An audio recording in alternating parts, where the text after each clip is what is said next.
अस्सलाम वालेकुम गाइस, आज हमारा ट्यूटोरियल इस साउंड सेंसर के बारे में है। अब फ्रंट में आपको ये छोटा सा कंपोनेंट नजर आ रहा होगा जो कि साउंड को डिटेक्ट करता है। यहाँ पर एक छोटा सा पोटेंशियोमीटर है जो कि सेंसिटिविटी को एडजस्ट करता है। अगर आप एक प्रोजेक्ट बना रहे हैं जिसमें आप सेंसिटिविटी को बहुत कम रखना चाह रहे हो या ज्यादा रखना चाह रहे हो तो आप उसके मुताबिक इस पोटेंशियोमीटर को एडजस्ट कर सकते हैं। ये आगे हम डिस्कस करते हैं। उसके बाद दो एलईडी लाइट्स हैं, एक एलईडी लाइट 1 और दूसरी 2। जब इस साउंड सेंसर को पावर देंगे तो एलईडी लाइट 1 ऑन होगी और एलईडी लाइट 2 तब ऑन होगी जब ये साउंड सेंसर साउंड को डिटेक्ट करेगा। अब यहाँ पर हमें 4 पिन देखने को मिल रही है। प्लस वाली पिन आर्डिनो बोर्ड के 5 वोल्ट के साथ अटैच होगी, जबकि ग्राउंड वाली पिन आर्डिनो बोर्ड के ग्राउंड के साथ अटैच होगी। तो मैं इन दो पिन को अटैच कर देता हूँ। तो यहाँ पर आप देख सकते हैं कि जैसे मैंने साउंड सेंसर को आर्डिनो बोर्ड के साथ अटैच किया और आर्डिनो बोर्ड को लैपटॉप के साथ अटैच किया तो ये एलईडी लाइट 2 भी ऑन हो चुकी है। तो अगर तो ये एलईडी लाइट 2 ऑन है तो आपको इस पोटेंशियोमीटर को एंटी क्लॉकवाइज रोटेट करना है और तब तक रोटेट करना है जब तक ये एलईडी लाइट 2 ऑफ ना हो जाए। और यहाँ पर फर्स्ट टाइम मुझे तकरीबन मोर देन 20 टन्स मुझे रोटेट करना पड़ा था एलईडी लाइट 2 को ऑफ करने के लिए। और इसी तरह अगर पहले से आपकी एलईडी लाइट 2 ऑफ है तो आप इसे क्लॉकवाइज रोटेट करें और तब तक रोटेट करें जब तक ये एलईडी लाइट 2 ऑन ना हो जाए। तो इस वक्त हमारा पोटेंशियोमीटर तकरीबन इस जगह में है, तो हमने इस पोटेंशियोमीटर को इस तरह एडजस्ट करना है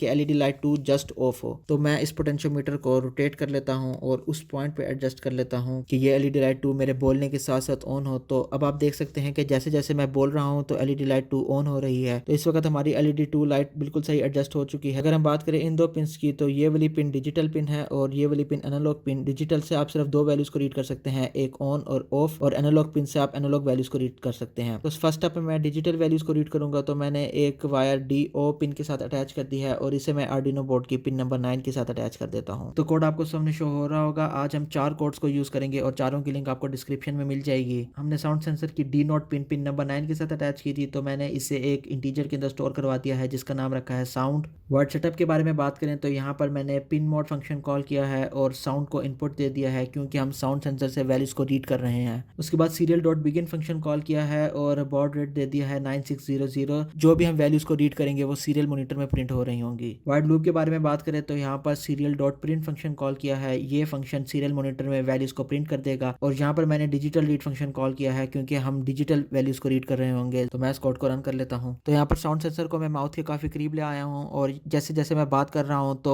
वैल्यूज 1 1 रिकॉर्ड होती जा रही हैं। अब बात करें अगर एनालॉग पिन की तो मैं इस पिन को उतार के इस एनालॉग पिन के साथ अटैच कर देता हूँ और यहाँ पर हम आर्डिनो बोर्ड के एनालॉग पिन के साथ अटैच कर देते हैं। मैं पिन नंबर A0 के साथ अटैच कर देता हूँ। तो अब एनालॉग वैल्यू का आपको कोड शो हो रहा होगा। यहाँ पर आपको पता है कि हमने A0 पिन के साथ अटैच किया था तो मैंने 9 को रिप्लेस करके A0 लिख दिया है। अगेन यहाँ पर हमने serial dot begin function call किया है और यहाँ पर आपने एक बार नोट की होगी कि मैंने पिन मोड फंक्शन को कॉल नहीं किया क्योंकि हमने यहाँ पर एनालॉग पिन के साथ अटैच किया है तो हमें पिन मोड फंक्शन को कॉल करने की जरूरत नहीं होती। वाइड लूप में जस्ट मैंने serial dot print function call किया है और यहाँ पर जो डिफरेंट चीज़ है वो ये है कि एनालॉग रीड फंक्शन मैंने कॉल किया है क्योंकि जिस तरह मैंने आपको बताया कि हम एनालॉग वैल्यूज को रीड कर रहे होंगे। तो मैं इस कोड को रन कर लेता हूँ और यहाँ पर हमने टूल्स में जाना है और नीचे सीरियल प्लॉटर की ऑप्शन देखने को मिल रही होगी। यहाँ पर सीरियल प्लॉटर एक ग्राफ शो कर रहा है जो कि इसकी एनालॉग वैल्यूज को ग्राफ में कन्वर्ट कर रहा है। तो जिस तरह मैं बोल रहा हूँ उसी तरह ही ग्राफ बनता जा रहा है। तो ये तो हो गई डिजिटल और एनालॉग वैल्यूज। तो अब हम किसी चीज़ को कंट्रोल करते हैं। तो फर्स्ट स्टेप में मैं एलईडी लाइट को कंट्रोल करूंगा और डिजिटल पिन के साथ अटैच करेंगे। तो मैं इसको उतार के वापस पिन नंबर 9 के साथ अटैच कर देता हूँ और यहाँ पर हम एक एलईडी लाइट को लेते हैं और इसे मैं पिन नंबर 13 और उसके साथ जो ग्राउंड है उसके साथ अटैच कर देता हूँ। ये बात आपको याद रखनी है कि जो लॉन्ग पिन है वो पिन नंबर 13 के साथ अटैच होगी और जो शॉर्ट पिन है वो पिन ग्राउंड के साथ। कोड को अगर आप देखें तो जो एक्स्ट्रा लाइन ऐड की है वो पिन मोड है और यहाँ पर मैंने पिन नंबर 13 ऐड कर दिया है क्योंकि हमने एलईडी लाइट को पिन नंबर 13 के साथ अटैच किया हुआ है